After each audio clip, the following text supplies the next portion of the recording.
Well, Wes, lovely to meet you. Thank you so much for your time. I hope it's not too much trouble for you over there to My pleasure, Bill. meet a stranger from Wales who's into all this stuff. You authored this book, is that right? Co-authored it. Co-authored As you it, see, yeah. there's another name underneath mine there, Anthony Gwither. Want to give Anthony all the credit too. Yeah, I think I did look up his name, but I can't remember if I couldn't find him, perhaps. Or Well, he's Australian by birth, and he was actually in Australia when we worked on the book back in the day when the internet wasn't what it is now. But we managed to do it that way, and then he came to visit me here in Seattle and in the Northwest United States, and we edited it together. And then he went on a trip across the United States and then to Europe, and he met a young woman who was part of a community in Germany, Christian community in Germany that's been around. Well, at the time, it had been around for, I don't know, 75 years or something, like 3 generations. And unfortunately, I don't remember the name of the German. is it Bruderhof? No, it wasn't. It wasn't something with a big tradition. It was something like just local, like some village was this Christian community and had been since like World War I or something like that. Anyway, he met this young woman there and joined the community and lived there for many years. And they were, I don't know, 100% off the grid, but they were certainly off the internet. And so he sort of disappeared into their world. And I actually found him by email a few years back, and we connected again. And he was still with her. They were married and had their own kids, but he wasn't living in that place anymore, and hadn't done any further writing. Right. But it was certainly a joint project from the beginning. Wow, that's amazing. Yeah, I'm just trying to think back to my list of questions. What year do you personally think Revelation was written? Well, I like most mainstream scholars, I'd say late '90s, late first century, probably around the reign of the year of the Emperor Domitian. You know, and we know the pressure of the province of Asia, especially Ephesus, to get imperial privilege and recognition led them to reach out. Several scholars have written about this. Simon Price, the one who's done the most work on it as a historian, to show how in that late first century, that region was really seeking imperial favor, and it would make sense that the messages addressed to the ecclesiae, the churches in those cities, would come out of that context. Yes. Would you say there would be any evidence that it could have been written earlier, say pre-70, maybe with Nero's name, with the mark of the beast, for example? Would you say there would be any strong evidence for that?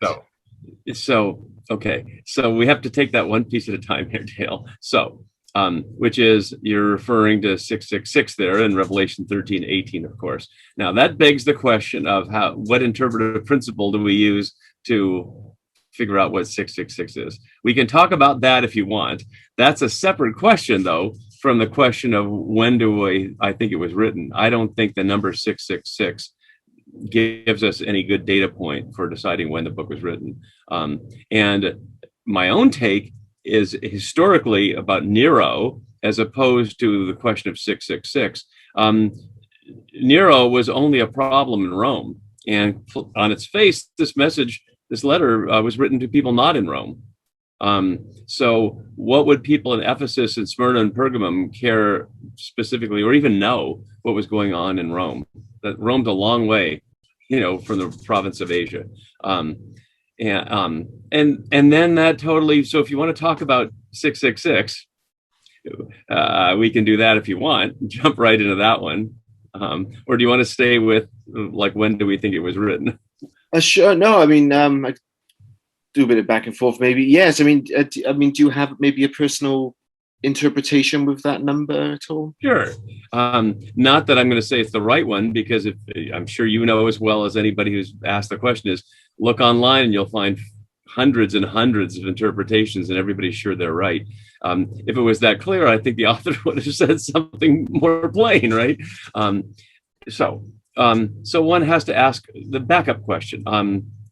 What do we understand about how number symbolism works in the matrix out of which this text was written, which is to say the biblical matrix and the Greco-Roman matrix, two different worlds here. By most accounts, and I'm not a Greek scholar to make this judgment on my own, but people who are, would note that the Greek, the Koine Greek of Revelation, has grammatical errors in it. The kind of thing you'd suggest that it's not the author's first language. So a reasonable guess is that it's somebody who would have spoken Aramaic, and like many Israelites, Jews, whatever you want to call them at this point, in the empire, they learned the language of the land. Like many indigenous peoples of the Americas, South America, learned Spanish, right? To communicate with the culture around them. Still to this day, if you go to parts of southern Mexico, people still don't speak Spanish. Is still their second language. They still speak their indigenous languages, right? So it wouldn't be surprising that an Israelite would proudly speak their own language first, like most immigrants in most situations do. They speak their language until the pressure is really on to switch. So that's an indication that, among many other indications, that the world of the author is the scriptural world. Another indication, and maybe we'll talk about this as we go, is that hardly a verse of Revelation goes by that isn't echoing the prophets or Moses or something. No, it's this mosaic of scripture all the way through. Often a given verse of Revelation is piecing together phrases from 4 or 5 different Hebrew scripture texts. So the author is steeped in that world. In that world, starting with Genesis, all numbers are symbolic. You can say about the Bible, all numbers are symbolic and all trees are symbolic. Starting like with the tree of life, for example, which is obviously not a physical tree, since I don't know any of that species around me. Do you in your neck of the woods? Right? Or the tree of the knowledge of good and evil, etc. But the question is, what's the symbol system out of which we interpret those numbers? And people can agree and disagree. One context for that, as indicated by the structure of Genesis around the 6-day creation and the Sabbath, points to the Babylonian context of exile. The Babylonians had the base 60 number system, from which, if you're old-fashioned like me, you might have one of these devices that tells time in 60-second and 60-minute increments. Thank you, Babylonians, for that. Right? I mean, that's where that comes from. 360 degrees in a circle, the same thing. Why 360? Right? I mean, there's no actual number of units in a circle. It doesn't come in units. You could divide it into 4, right? Or 10 or whatever. So we get those from the Babylonians. And we know that Babylon, of course, was a great empire in the age of the biblical world, and the elite from Jerusalem were taken into exile and Jerusalem was destroyed. So we know that the Babylonian culture had a great influence. We know that within their worldview, the moon was an important deity and the cycles of the moon were important. Hence, in Akkadian, their language, the moon practiced every 7th day what they called Shabbatu, which is very close to Shabbat. It's almost certainly not a coincidence that the idea of Shabbat is really a counter story to the Babylonian claim of the moon giving power to their god, or to their king as God. I don't want to distract us too much with Genesis, but it's just to say the question you're asking is, to give it a solid answer, we have to do a little background. And this context is whether the Babylonian understanding of numbers influenced the Hebrew Bible authors of numbers. That's my take. An author who's written on that in great depth is Umberto Cassuto, the late Italian scholar of Genesis, who wrote a 3-volume commentary on Genesis and goes into great detail on all the genealogical numbers as number plays on Babylonian texts. So if one takes that and then you get, out of that, you get things like why 12, right? Is 12 start with the Zodiac? Does it start with those who see 12 in the sky? Or is it the other way around? The Zodiac or the 12 tribes? We know that from archaeological evidence of synagogues in the Common Era, not in the pre-Jesus era, where there are floor mosaics, often the 12 tribes of Israel are each associated with one of the signs of the Zodiac. So we know there was understood to be some connection there between the constellations and as 12 and the tribes as 12. Babylonians had 12 sign Zodiac. So, a lot of ways that 7 or 12 became biblical numbers. So back to 666. So in the creation story in Genesis 1, where everything is made good, 6 is the day when humans were made, final day of creation. Note in Revelation 13:18, the narrator says there, the mark of the beast is a human number. Now, that could be interpreted as the number of a human being, hence Nero as one possibility, or it could mean the other way around. It's the number of humans in the sense of, we know you who are reading this text are faced with the claim that the Roman emperors represent the gods, but they don't. They're merely human. And that would also echo, not numerically, but at least theologically, texts like, say, Daniel 7, where those who are reigning, are revealed to be beasts, and only the one like a human being who gets power from the one on the throne, who is like a human being, you see, right there in Daniel 7:13, one who reigned like a human being and gets power. And of course, that's the title that Jesus regularly claims for himself, usually translated Son of Man. So a long answer, but my reading of Revelation requires that. I don't want to, make this like overly complex. But one of the challenges of Revelation is it's been read superficially. It's been read, rather than doing a little bit of work I was just trying to lead us through for a few minutes here, it's read as if we can just go, I don't know, what do you think it means, Dale? Well, as if we're looking at clouds in the sky and just trying to say, does it look like a dog or a horse? Right? Well, the clouds in the sky are not intended to look like dogs or horses. They're just water vapor moving around. But this text was intended to communicate something. The words are not just random dots on the page. They were written with a purpose. And my understanding of how you get that purpose is you enter the best you can into the worlds that we can guess as best we can as the world of the authors. And so that I'm trying to illustrate here. And I launch into that because Revelation, probably more than any other book in the Bible, it has a lot of noise around it from people who aren't willing, for whatever reasons, to do that kind of work. Yes. So on that note, if I was to ask a very blunt question, would you say it's about the end of the world as maybe we would understand the end of the world today?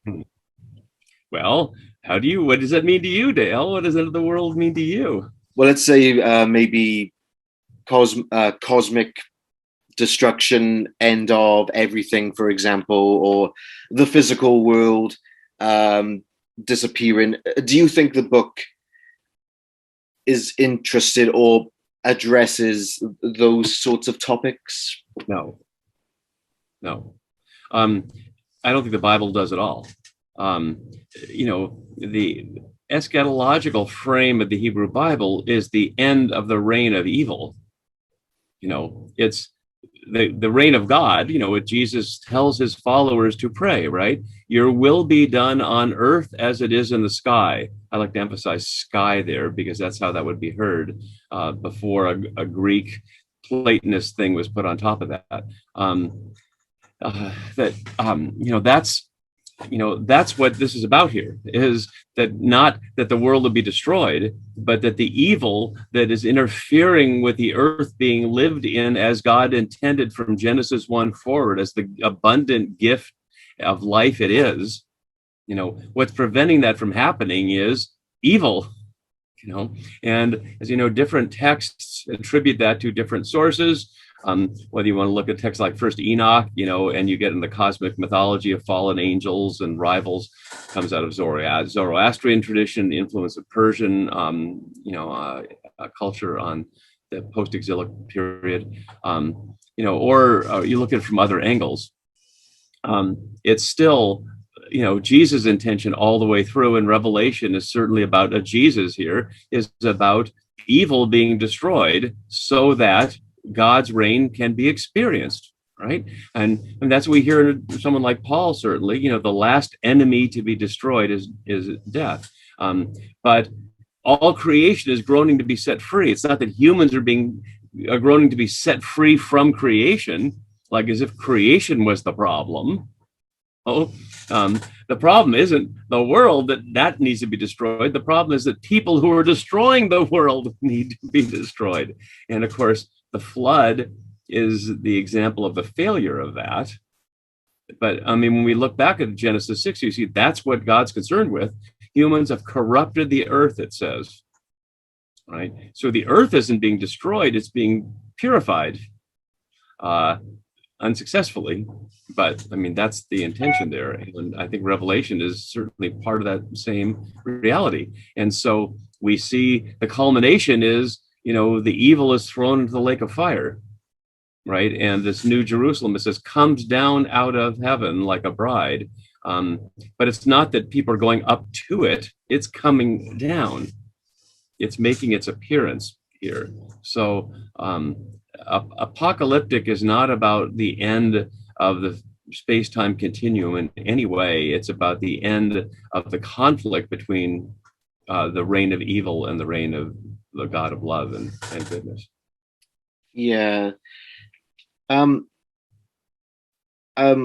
the best way to word this question? I know a lot of Christians, just where I live, you probably have it there as well, sort of search for expectations or some sort of signs regarding the future.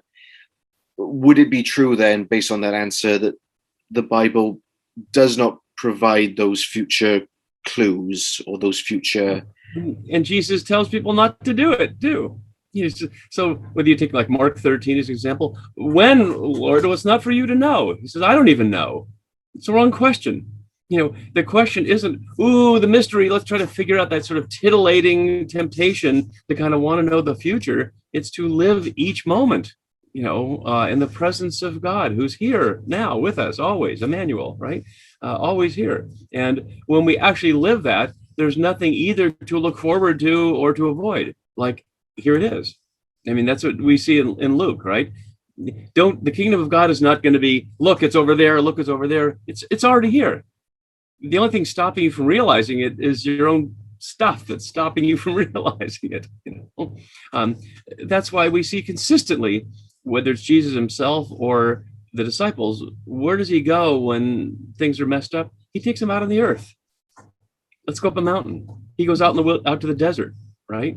What's Jesus' primal location for experiencing God? In the river. Right? So, so an encounter with the Creator God in the creation clears the mind, of all the imperial stuff that tells you who you're supposed to be. You are your money in a capitalist culture, your status, your success, your power. In the Roman culture, your patronage, how far you are up the ladder of social patronage and how many people applaud you as you walk around during the day, giving you honor. That's who you are. And if you don't have people applauding you, you're nobody. And Jesus says, no, I don't see it that way. My God doesn't see it that way. In fact, I'm here for the people that you've excluded and marginalized, the injured, the tax collectors, etc. It's seeking to restore what these distorted systems have claimed falsely is how things are. And again, Daniel's a classic example of that, of this series of empires, starting with the Babylonians, the Persians, and then the Greeks, each claiming to be divinely authorized over a system where some people are at the top and everybody else serves them from positions of poverty, slavery, oppression of one kind or another. That's just not the God of Jesus' will, as we know. I trust I don't need to make the case for that. No, thank you. So would you say, sorry, these questions, I hope they're not putting you on the spot too much. No problem. I'm sort of been investigating then the Olivet discourse in the Gospels, and I'm sure we could link that to Revelation. Another blunt question then, is there such a thing as the second coming? Does the Gospels predict that Christ would come back physically once again? See, I'm sighing because the framing of the question that way assumes a certain expected a yes or no answer to a certain set of presuppositions. And I can't answer just yes or no without exploring each of those presuppositions. So, for instance, the only word in the New Testament that refers to anything like this is parousia, a word that means literally being alongside. So, ousia for being and para for alongside, like paraclete. Paraclete is the spirit, is the one who's alongside you. So to be alongside. Parousia was a Roman imperial term. Yeah, it meant that you out there in the provinces could trust that in the empire's security, because the empire would make an appearance. In Latin, it was adventus. So parousia is from the Greek, but Advent. So in many Christian traditions, the season before Christmas is Advent, this, coming of the Messiah. But that was a parody on the Roman Advent of the coming of the emperor. So it's a question of, who are you waiting for? Who are you hoping will come to bring peace? Rome or God? And that, oh, sorry, my thing is doing something in the background. And that theme plays out, throughout all the Gospels in a number of ways. This contrast between the imperial language of peace and success. 1 Thessalonians 5:13 is a classic one where Paul says, just when they say peace and security is when it's all coming down. Well, Pax et Securitas was a Roman imperial slogan, freedom or so, or whatever in the Brexit world you have there in the UK these days is your slogans. We'll see what happens when Northern Ireland disappears off the map, Anyway, I won't get into your politics right now. When Northern Ireland disappears and Welsh becomes an independent state again. So anyway, I distracted myself with that. So parousia. So I don't think there's any sense that the biblical understanding of, certainly there's no biblical understanding the Messiah would die and rise. I mean, the New Testament is doing a new thing when it, combines various texts into that picture. So nobody was expecting that. But there's certainly no sense that a resurrected person, as Jesus obviously testified to be consistently, would then leave Earth, as Acts suggests, the ascension story, that doesn't have any precedent. Like the Daniel 12 image of resurrection is those who sleep in the dust of the earth shall awake. Here, not they'll awake and then they'll go somewhere else. So that's a little data point in Acts, at the end of Luke, but also at the beginning of Acts, which is like, where do you pull that one out of? But Luke's the only one who presents that, this sort of Jesus going up to the sky. Like in John's gospel, where there's several resurrection stories, there's nothing, they have breakfast with them at the lake and, and that's the end. Then he talks to Peter and it just kind of ends. And the others don't have a Jesus who's resurrected and then leaves again. But Luke's the only one who does that, but he never says anything about, and he's coming back. He just shows him leaving, and then has the comic thing from the two angels, spirit beings there saying, why are you, people of Jerusalem, why are you looking up at the sky? Which I think is a comedy scene there, because anybody walking by would be like, they're just looking up randomly, like you're walking down the street and these people are looking up at the sky. Like, what are you looking at? There's nothing up there. I think the point is your attention should be down here. Your work is here, and Jesus told you what you need to do, baptize from here out into the world, right? So Luke is the one who would set up the possibility of that, but he doesn't say so. So where does that come from? Is it come from a misunderstanding of the Danielic image of coming in the clouds of heaven? Since I don't carry that view, I'm not going to be the one to try to explain why someone who holds it. But I certainly understand that coming with the clouds of heaven in Daniel 7 that Jesus takes up in his confrontations with Pilate in the Synoptic Gospels, as calling upon this alternative tradition as an expression of where his authority comes from. It's parallel to the non-apocalyptic imagery we see in John's Gospel's confrontation with Pilate over, your power comes from above, Jesus says to Pilate, and the ambiguity of what from above means. Does it mean from Caesar above or God above? And readers are left in John's gospel to ponder, which above is your allegiance to. So it doesn't use John's gospel doesn't use the apocalyptic imagery of Daniel to do that, but I think it's trying to make the same point there. So no. So that's a long answer of no, but I think I have to do that to get to that answer. Otherwise, it suggests that I'm accepting the premises of an interpretation that I don't think is grounded for the reasons that I was hopefully explaining with some coherence there. Yes, no, thank you. That's really helpful. Just trying to think what's the best question to ask. I suppose, I don't know if this is maybe more of a comment than a question. I know I've come across some Christians who sort of struggle with the idea that Christ wouldn't come back to make things right, or sort of make the world right again. But I suppose that would go into what you said about, we live here to do the best that we can, and God eliminating evil in our life as we live here and now, maybe. The biblical message all the way through is that here it is, God says, it's a gift. Hope you enjoy it. And if it's messed up, it's up to us to clean it up. God's not here to rescue us from our own mess here, in this magic sense of fixing it for us. How many times do you see in the Gospels where people come up to Jesus and say, heal me? And he says, your faith has saved you.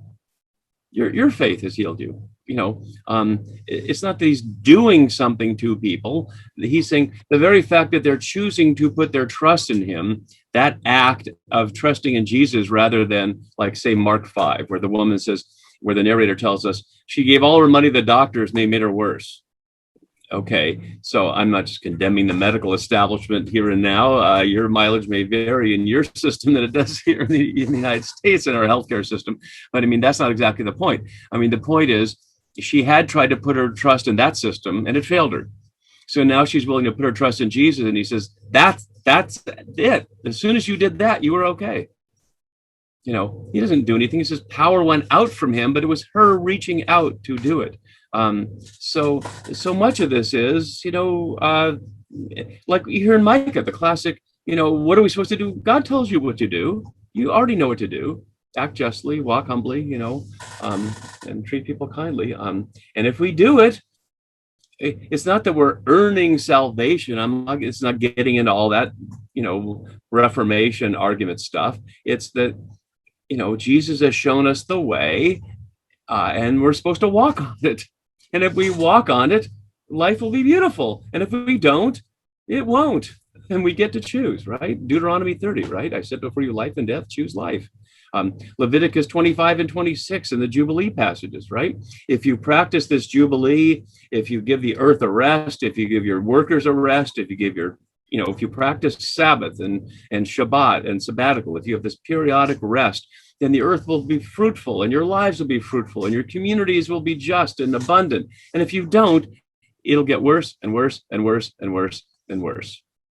And you'll know it's wrong because you'll see it getting worse. But if you just keep doing the wrong thing, right? And here we are doing exactly that, right? We know that fossil fuels are destroying everything. Excess capitalism is destroying everything. And we're still putting climate change number 8 or 12 or 15 on our to-do list, as we just experience record heat waves and record droughts and record floods and et cetera. And just as predicted, and we're not changing anything, so it will predictably get worse and worse and worse. It's not like we don't know what we're doing here. It's not like, I wonder why the climate is so messed up. We know exactly what's happening. We're just choosing to go, oh, well, but I have to go to the grocery store and I've got to do whatever I had on my to-do list today. And fixing climate change wasn't on my to-do list today. So, right? But it's not like we don't know. We know what Jesus wants us to do. We know how to live well on this planet. We're just choosing not to. So my wife, Sue, and I lead a group that before the pandemic met in our living room every week for 16 years. Then we met by Zoom for a year and a half. And the last couple of weeks, we've actually met outside live again, every week for 2 hours. started in April 2004. And we started reading the Gospel of John in an open-ended way because Sue's a spiritual director and also teaches, and I teach in university and also in churches. And so we've done a lot of like just doing short series in churches, you get an evening or a weekend or, 4 Thursdays or something. And we were always saying, we don't have enough time. If we had more time, and we got sick of hearing ourselves say that. So we started this group where we thought, let's just have as much time as we choose to have. Let's just start and we'll do it each week and we'll see what happens. So we started April 2004 with the Gospel of John, and we finished September 2015. Cool. 11 and a half years. We did over 800 hours of John. And then we started Luke, and we said we would do it more quickly. So now we're 6 years into Luke. We're on chapter 19, which is actually pretty quick, 6 years. And the reason I'm telling you that sort of strange story, Dale, is that a couple of things. In the course of doing that, we've learned a number of important things, both about life on earth and God's will, but also about engaging these texts, which is there's always more. Like the text that you think you know, the text, oh yeah, I've read that text. I know what that means. Read it again. Look at it more closely. Like a person like you and I just met. We don't know each other. You heard my name. We've exchanged a couple emails. But the longer we hung out, presumably we know each other better, right? I assume the Naomi on your name there is a partner of yours, right? Yeah, my wife. Yeah. Right? And how long you been married? 7 years. So presumably, fair, you know each other better now than you did 7 years ago? Mm-hmm. Not a big risk on my part to say that, right? So, so why, if we think the Bible is this holy word that leads to life, why would we not spend more time with it? Not wielding it as a weapon. I don't mean like using it for our purposes, but actually entering into the story, like just lingering over it, like listening to the sound of it, paying attention to the beauty of it, not just trying to instrumentally ask, is there a message here I could apply to my life? But just enjoying it. Like you can go out in the woods for all kinds of reasons, right? Good exercise. In the pandemic, it's good for you to get outside. You could do it to study botany. You could do it just to get some quiet. All kinds of reasons, all valid. And you can't do them all at the same time, but you might want to come back one day to see this flower now. And next week, the flower won't be the same, will it? Because the season will have gone by. And so it'll be the same place, but it'll be a little different. The text doesn't change, but we change. So how we hear the text changes.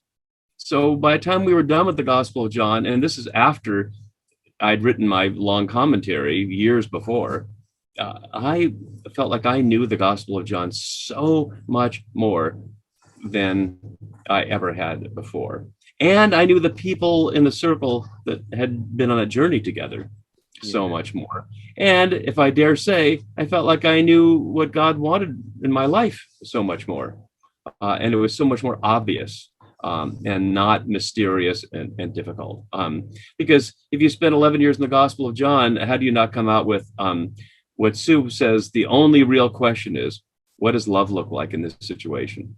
I mean, isn't that Jesus' command there, right? Love one another. By this, all will know you're my disciples. So we want to make it complicated with all this other stuff. But I mean, really, what if we just ask that question? What does love look like in your and my conversation right now, in your invitation to me? I'm not holding myself up as a model, but just to say how ordinary this is. You wrote to me as a stranger and said, when I could have said, who are you? Go away. I don't know. I'm busy, right? But that's not how I choose to approach life. You could have thought, I don't know this guy. I'm not going to write to some stranger. But you thought, no, maybe he'll respond. I've written to other strangers and they responded, right? You took a chance and here we are. Not everybody might call that love, but I think it is. We're approaching each other with an openness, with, I hope, a desire to learn from each other, to say, you probably have experiences I don't have that would enlighten me and enrich me to learn of, and vice versa. rather than to engage in a battle for who's right and who's wrong, and I won and you lost. Ha ha! I'm a better person than you are because I'm smarter or whatever. Not love, right? Yeah. I think it's as simple as that in most circumstances. Yeah. Do you know? This is not a technical question. If Jesus uses the Daniel imagery in the Olivet Discourse, the apocalyptic imagery, do you know at what point it would have changed to? I mean, I know this is 2,000 years, but at what point it began to change to the way we see it now? How do you see it now? Who's the we? Who sees it the way well, you see it now? like a physical second coming, for example, or Revelation talking about the end of cosmology. Would there have been a point where the apocalyptic genre started to change? Do we know? I don't know if you were giving me a easy pitch to hit here, but in chapter 2 of the book you held up is this brief history of the end of the world there, where I tried and I'll claim that chapter, and I'm sure Anthony would too, because when we had our conversation, I thought it was really important to address that way of thinking, and he said, "Why? It's just like a fringe group." And I said, "Not in the United States, it isn't." It's a dominant view. So that chapter is mostly mine. And whether you want to trace it back to the Schofield Reference Bible and Darby and that kind of business in the 19th century, there's certainly, that's where the millennial dispensationalist stuff comes from. And there are a number of scholars who've written that in detail. I cite some of those in the chapter there, but there are people certainly for who their career is, that Boyer is one, and there's some others. In the early centuries, though, in the time, again, when these texts were written, and that's why first Enoch to me is such an important one. Many Christians don't know it as much because it's obviously not in the canonical scriptures. But it's referred to, many of its parts are referred to many, many times in the New Testament, not usually explicitly. Once it is explicit in the letter of Jude, but that's a pretty obscure New Testament text too. But it's to say that these texts arose when seers recognized through their experience that the system that the Israelites, the people of God, were under, not always Israelites, Judahites, depending on the context, were under, that claimed divine authority, was this big lie. And that you couldn't make that system better, that system needed to be replaced and would be replaced, both in the sense of its own foundation is not true, is not truth, both it's not God's representative, so it's a lie, but it's also not true in the sense the kind of exploitative hierarchy that they represent is not sustainable.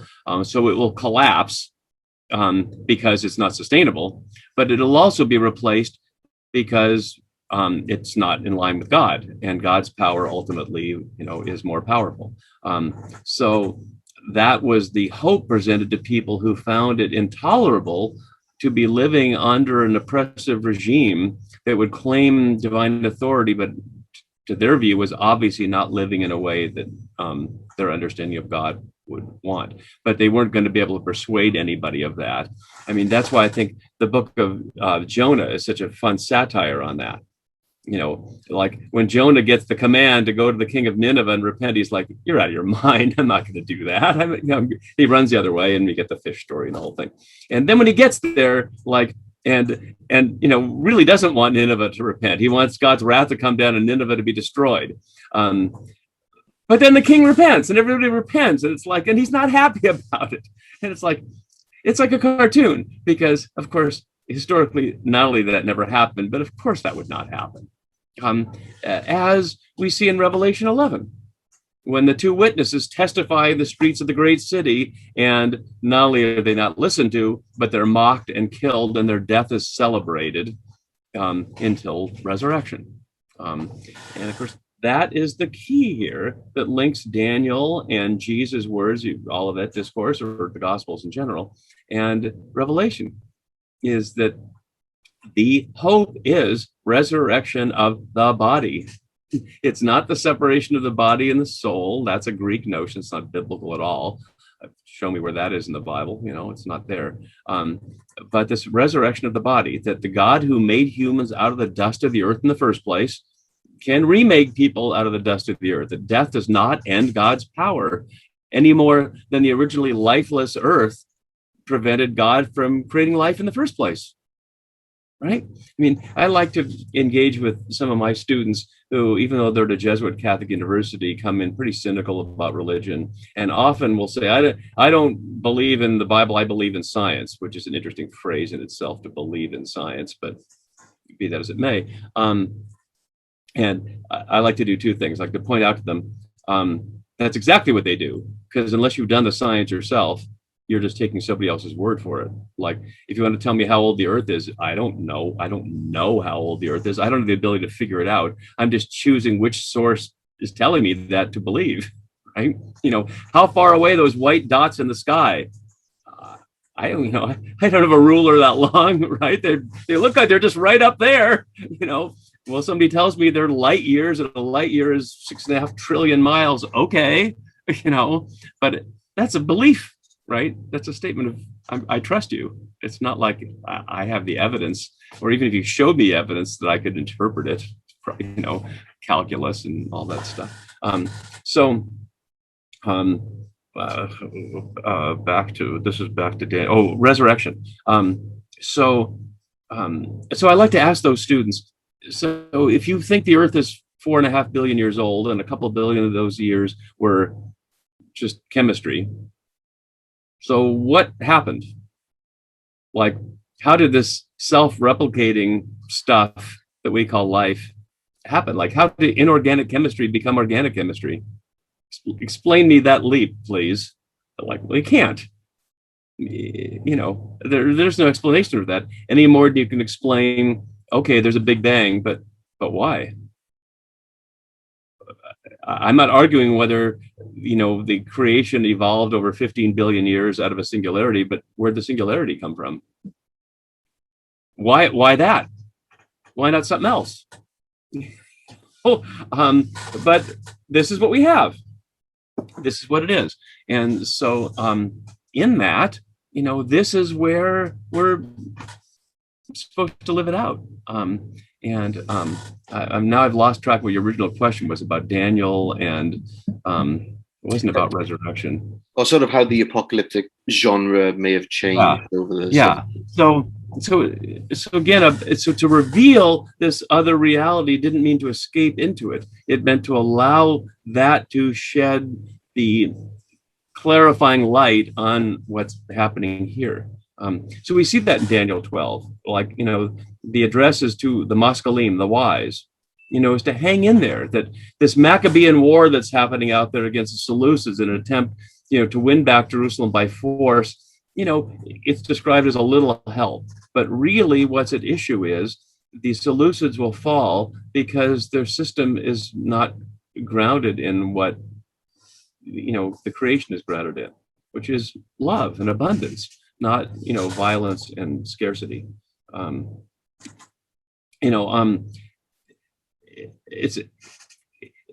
want to say it's a trivial thing to say, but it needs to be said. Empires have 100% failure rate, but we keep trying to replicate it, right? I mean, whereas creation has lasted for however long we think it's been here, 15 billion years, Earth 4 billion years, whatever, longer by magnitudes we can't even imagine than any human-made system that we build on top of it. It's just obvious that these human systems of hierarchy and domination fail. They fail both temporally, but they fail all the way to their failure, in that, they lead to destruction of the earth and hostility between peoples and higher social hierarchy, which is plainly not how we're meant to live on this beautiful, abundant planet. So apocalyptic is there to shine that light on it. It got taken into this other realm of, the millennial visions of things out of a misunderstanding of the meaning of prophecy as prediction of events, rather than a revealing of truths that can easily be forgotten by people. So the Hebrew biblical prophets are often simply, in God's name, citing the covenant back to the people. Again, the Micah passage, what should we do? You already know, you've already been told. I, the prophet, am not here to give you a new word. I'm here to remind you, you agreed to live by this covenant, people, and you're not. No, you agreed to take care of each other, but you're exploiting your workers. Isaiah 58, just one, for instance, Jeremiah 7, just picking random passages here, right? You go into the temple and go, we're in the house of the Lord, but you're not. You're liars and deceivers and cheaters. And you think you can hide from God by going to the temple? God sees what you're doing. God knows what kind of people you really are. So knock it off, And what he's doing, he's saying, you've got the 10 commandments, but you're not living them. You're acting religious by going to the temple and think, no, that's not the issue. Live the 10 commandments, and then I'll smile on you. You've been given it. So the prophets are simply there to say, thus says Yahweh, shape up, like live the way you committed to live. But it's not predictions any more than I'm predicting the sun's going to rise tomorrow. It's technically a prediction, but it's not like special knowledge. It's just how it is. So the only prediction that I understand going on here at all is that from God's sense of time, evil is already judged and taken care of. It's that we who are trapped in living time in this linear sequence who can't see that the way that God experiences that. So if you got a moment, I'll try this little thought experiment on you. I don't know, I'm bringing it up here on Zoom, but are you familiar with the Salvador Dali painting, the Hypercubic Crucifixion? No, actually. Let's see if I can just do this for a moment, because I'm sure I can bring it right up. Yeah, there it is. I don't know if you've allowed me sharing. Oh, I can do that. Let me do that for you. More allow. Oh, which one is it? I'll just make you host as well, and then change host. Wait, how'd you just co-host? Great. So let me just arrange my screen so we can both see this. So, oops, no, not yet. Don't have it yet. Oh, did I do that? Allow participants to. I know it's possible. And because you have an option at your end, I don't have it at my end. Yeah. Sorry, Wes. I'll definitely find it. Take your time, Dale. It's fine. I know I definitely did it with another interview once. Yeah, and I'm just looking to see if I can remember where it is. If I can see anything from my end. But so under video settings is share screen. Yes. And some options there. Aha. Multiple participants can share simultaneously. Yes. Did that do anything? Yep. Okay. Aha. All right. You've got that picture now, right? Oh, wow. Yeah. All right. Let me clear it out so you can see it there. All right. Make it a little bigger. All right. So so what do you see there? Let's turn this. What are you seeing there? Well, Christ crucified on a 3D dimension of the cross, but the 4 pins are interested on the front of the body. It's almost like, 3-dimensional cross, if that would make sense. Yeah. Yeah. So I do this with students, and we spend a lot of time on it. I won't waste too much of your time on it here, but so you note a couple of things. So the couple of things that draw your attention. One is there are clearly multiple light sources. Yeah. Right. There's the light that's coming in from in front and above that creates those arm shadows on the front of the blocks there. Right. So there's that light source. But if you look at below, there's a light source in the distant horizon. Right. There's a setting sun or something out there. So there's light in the sky that's coming from the other direction, and there's this light that's coming from the upper left. So that's one thing. But the light coming from upper left is producing a shadow on what I have to call the floor, even though it's outside, sort of outside. Yeah, it's Dali. And you notice what you see on the floor. Chessboard or But Oh, the cross in the squares. yeah, you see, so this is called hypercubic crucifixion. So a hypercube, sometimes also known as a tesseract, Uh-huh. um, is a mathematical concept of a four-dimensional cube. So the idea is, a cube is a square in three dimensions, right? All the points of the square, you just move into a third dimension. So you just logically, a tesseract is all the points of a cube, you move into a fourth dimension. But that fourth dimension is time, which is a little tricky. And how do you paint that, let alone how do you even think about it? So what he's showing you see here is, it's not really a cross either, right? You see that there's the thing you think of as a cross, but then there's the block sticking out in the front. There's another block sticking out in the back. See, that's what makes it sort of the tesseract, because think of an ordinary cube box. It has six sides. And so when you unfold it to make it flat, it's suddenly not symmetrical in the same way, right? The cube is perfectly symmetrical in every dimension, but when you flatten it into two dimensions, it's a cross, right? It's like you see there, it's 4 and 2. So that's what you're seeing in those blocks, is if a flat surface there was one aspect of the breaking the three-dimensional cube into a two-dimensional flat plane. This is taking the four-dimensional one and rendering a three-dimensional image on the flat plane of the canvas, or my monitor, as the case may be, and then showing that reflected on the two-dimensional surface on the floor. What's going on here? So a lot of Salvador Dali fun and games, but what I think he's suggesting is that part of the experience of the resurrection is setting Jesus bodily free from time. That's what I think is going on there. And I'll unshare this so we can just talk directly here. And I'm not saying that's what happened. We can't know what happened. We weren't there, etc.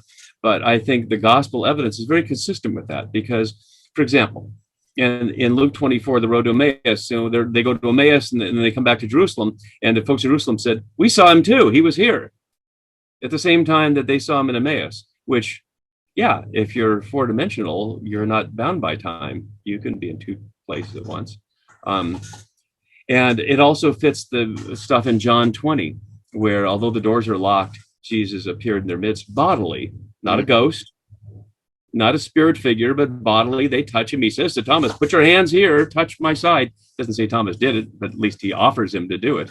And that would make sense four-dimensionally too. In other words, the risen Jesus is a three-dimensional projection of his four-dimensional reality, much like the Dali picture you just saw was a three-dimensional projection of the four-dimensional reality, or at least suggesting that in the two dimensions of a canvas. And the reason I like to do that little exercise, apart from the fact I think the Dali painting is really cool, is that it says to us, we don't have to go into the realm of magic, to deal with the power of God over life and death. What we need to recognize, I think, is our human experience, both our physical limitations and the limited state of our mental capacity, means we don't see it all. We don't experience it all. We can't possibly, in the same way that I have a dog, when I leave the house, I can't say, "Josie, I'm going and I'll be back in 30 minutes and expect her to understand what that means. No matter how patient I am, she's never going to understand what 30 minutes means. She's just going to know he left, and I figured he'll be back, and I'll probably go to sleep in the meantime." Right? That's all she knows, as far as I can tell what she knows. And there's nothing we can do about it.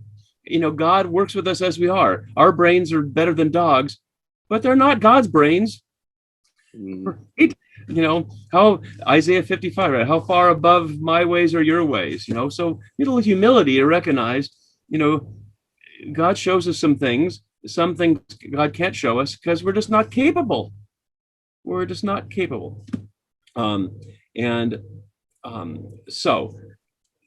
But he shows us that there is this thing called resurrection. It says, touch it, watch it. It can eat, it can talk to you, this resurrected thing. Not a zombie, not a ghost, not an alien. a transformed human. Explain it. Trust that it's possible. Sure, it's just as obviously possible as that there's life at all. I don't find it any less, the resurrection of the body is any less believable than that you and I are talking right now as animate pieces of the planet. Yeah. I believe we are. I believe that we're not holograms. Yeah. Maybe we're holograms, but I choose not to believe that. Yeah. Listen, I don't know if any of this is helpful to your questions, Dale. Oh, absolutely no. I'm just talking, but no. Thank you so much, and again, thank you for your time.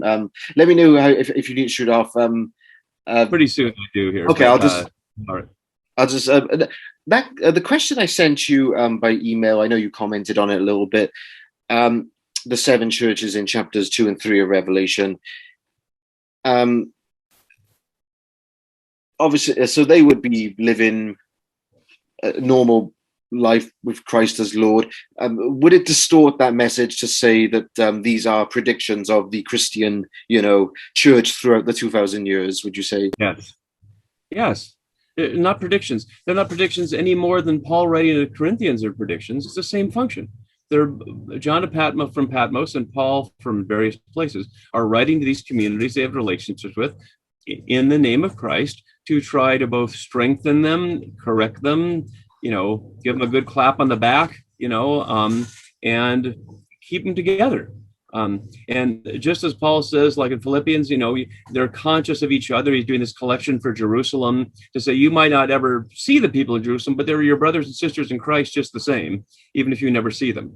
And similarly, these 7 churches in the Roman province of Asia may or may not ever know each other, although on a trade route, they're pretty close, but they may never know each other directly, but they're all hearing God's message to each of them because they're still part of the same body, even if they don't literally physically see each other that way. So it's writing to them in their moment to help them, just like Paul was writing in his moment to those people. If you said to Paul, these passionate, turmoil-filled correspondents you had the Corinthian church are going to become part of the Bible, and people will be writing 1,000-page commentaries on them 2,000 years from now, I'm sure you would have thought, what are you talking about? Why would anybody do anything like that? But I don't know about you, Dale. I've read 2,000-page commentaries on 1 Corinthians, every word of them, too. Pondering every little detail. I read a 140-page chapter on 1 Corinthians 7, trying to unravel his thoughts about sex and marriage, because we have taken these texts seriously in context differently than they were written to. And obviously, I believe they have relevance, but not because they're predictions, but because they name realities that were true then and continue to be true, because it's how things are. So they're not predicting, they're just naming. So Revelation, which is what we started on here, is naming for its audience. The Roman Empire is an expression of what the Bible calls the great city. And the great city has been this formation that humans have built in opposition to God's power since Nimrod's building in Genesis 10. And that's the story here, is that humans stand in opposition to God for who's in charge. And every one of those attempts is the same as every other one. They have these same patterns that the cultures may change, but whether it's Babylonians, Romans, Persians, Greeks, Egyptians, whatever, it's all the same thing. So it's to say, your ancestors went through this, you're going through this, people go through this, but don't worry about it because those systems will fall. So no predictions are needed because it's just naming, this is just how things are. Humans rebel against God and then want to claim God's authority for their rebellious plans, just like kids do against their parents. It's this tension between freedom and obedience in the human condition, right? That's what the garden story is about in Genesis 2 and 3, right? I give you all this abundance, everything you need. It's a free gift. Just don't eat from that tree. Oh, I want to eat from that tree. What's on that tree? That looks good. I told one rule, right? Don't eat from the damn tree. Because, every parent wants their kid to be safe, but eventually you got to give them the car keys. Eventually you got to say, there's bad things out there. I wish I could shield you from it, but I can't keep you home all the time or you won't be an adult. You won't be human. The baby bird has to get out of the nest, right? And some of them fall and die. And we don't want our kids to fall and die. You've got no, you don't have a 7-year-old kid. You've been married 7 years. I've got a 30-year-old. Yeah, I've got a 30-year-old son. And between Sue and I, our kids are 30 to 45, and we haven't killed them yet. And we have 4 beautiful grandchildren, right? But no guarantees, and yet we have that. So that's, we know, again, back to prophets, we know we don't have to labor ourselves with predictions and mysteries. It's so much simpler than that. It's so much simpler than that. If Christians, I think, would just spend our days asking, how do I become a more loving and compassionate person today? That would take enough of our energies, right? Isn't that John's gospel? Isn't that everything that Paul's about? Right? Isn't 1 Corinthians 13 there, right? You can do all these wonderful things. You can have prophecies. You can do everything. Without love, none of it means a damn thing. Doesn't mean anything. Just noise, distraction, showing off. Just try to be a more loving person. That's our task, I think. We only have to have these conversations because people have drifted off into, getting concerned with making the details the big picture. It's a human tendency. We all can do it.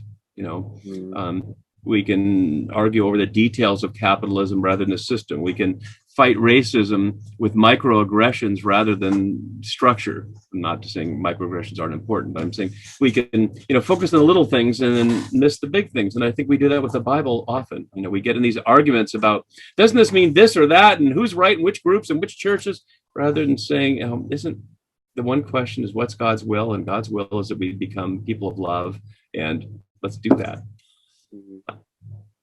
Yeah.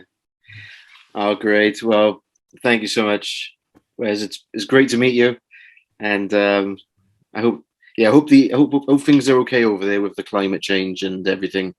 Yeah. Well, they won't be okay. They'll be what they are, and we're just going to have to find ways to be resilient. Our group met yesterday. We meet Thursday mornings, and the breeze was blowing, and it was very pleasant. But we all said, if we hadn't had each other to get through this, not that any of us, our physical health is at risk, but the mental, emotional health of the constant turmoil. I think you folks, I can't even imagine what Brexit's been like over the long haul, and climate change and everything else, let alone Andrew and Philip. Oh my God. But we all have a lot going on. It's a time of turmoil. There is no normal anymore. Yeah.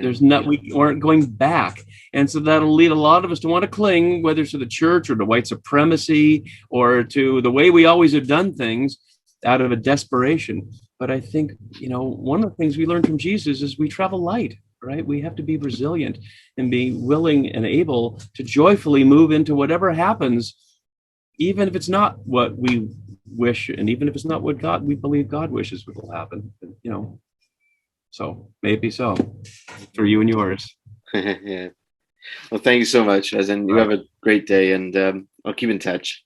All right. Thanks, Dale. Take care. You too. Bye-bye.